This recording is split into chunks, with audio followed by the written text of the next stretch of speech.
నిర్ణయాలు చేసే అధికారం దిశగా బహుజనులు ప్రయాణించాలని, అదే అసలైన అంబేద్కరిజమని మాజీ ఐఏఎస్ అధికారి, ఆంధ్రప్రదేశ్ మాజీ ప్రిన్సిపల్ సెక్రటరీ ఆర్వీజేఆర్ విజయ్ కుమార్ పిలుపునిచ్చారు. కాకినాడ అంబేద్కర్ భవన్లో సామాజిక న్యాయ సాధన సమితి ఆధ్వర్యంలో మహాత్మా జ్యోతిరావు ఫులే బాబాసాహెబ్ అంబేద్కర్ జయంతోత్సవాల సందర్భంగా ఏర్పాటు చేసిన సభలో ఆయన ముఖ్య అతిథిగా పాల్గొని జ్యోతి ప్రజ్వలన చేసి సభను ప్రారంభించారు. ఈ సభకు సామాజిక న్యాయ సాధన సమితి అధ్యక్షురాలు డాక్టర్ భానుమతి అధ్యక్షత వహించగా ప్రధాన కార్యదర్శి వాతాడ నవీన్ రాజ్ ముఖ్య అతిథులను ఆహ్వానించారు. ఈ సందర్భంగా ముఖ్య అతిథి మాజీ ఐఏఎస్ అధికారి, మాజీ ప్రిన్సిపల్ సెక్రటరీ ఆర్వీజేఆర్ విజయ్ కుమార్ మాట్లాడుతూ, మనుషులందరూ పుడతారు, మరణిస్తారు, కానీ ఒక సిద్ధాంత భావజాలం ఎప్పటికీ నిలిచుంటుందని, దానికి ఉదాహరణ జ్యోతిరావు ఫులే, డాక్టర్ బిఆర్ అంబేద్కర్ అని అన్నారు. వారు మరణించినప్పటికీ శాశ్వతంగా ప్రజల హృదయాల్లో నిలిచిపోయారని, గౌతమ బుద్ధుడి మార్గం బౌద్ధ ధర్మం నుండి తీసుకొచ్చి సమాజానికి అందించడం గొప్ప సామాజిక విప్లవమూర్తి డాక్టర్ బిఆర్ అంబేద్కర్ అని అన్నారు. ఈ సమావేశంలో డాక్టర్ కాదార వెంకటరమణ, ప్రముఖ న్యాయవాది ఎండి జవహర్ అలీ, డాక్టర్ మోకా పవన్ కుమార్, ఐతాబత్తుల రామేశ్వరరావు, దడాల సుబ్బారావు, డాక్టర్ గౌతమ్ ప్రవీణ్లు పాల్గొని ప్రసంగించారు.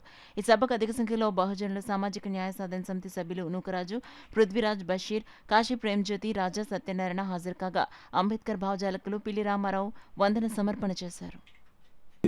అప్పటి వరకు కూడా ఏ రాజ్యము కానీ ఏ రాజు కానీ చేయని పని ఈ ఇంగ్లీష్ వాళ్ళ పాలనలో మొదలైన సందర్భంలో పూలే వారి దంపతులు అస్పృశ్యులకి, అన్టచబుల్స్కి ప్రధానంగా విద్యను అందించాలని, శూద్రులకి విద్యను అందించాలని ఒక ప్రాథమికమైనటువంటి అంశాన్ని తీసుకుని వారు ప్రయాణం ప్రారంభం చేశారు.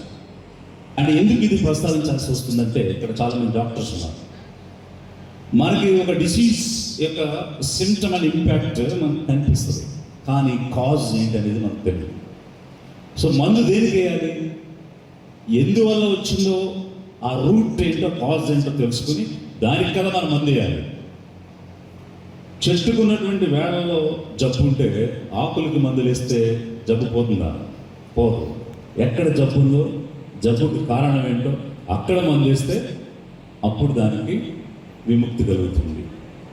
ఈ సమాజం, ఈ సొసైటీ ఎందుకు ఇలా అయిపోయింది, ఎందుకు ఇలా అణిచివేయబడింది, ఎందుకు ఇలా ఆలోచనలు కోల్పోయింది, ప్రశ్నించే తత్వాన్ని ఎందుకు కోల్పోయింది అని అంటే, అసలు వీళ్ళు ఏం కోల్పోయారో తెలిస్తే కదా, ఏం కోల్పోయారో గ్రహించగలిగే శక్తి వాడు ఉంటే కదా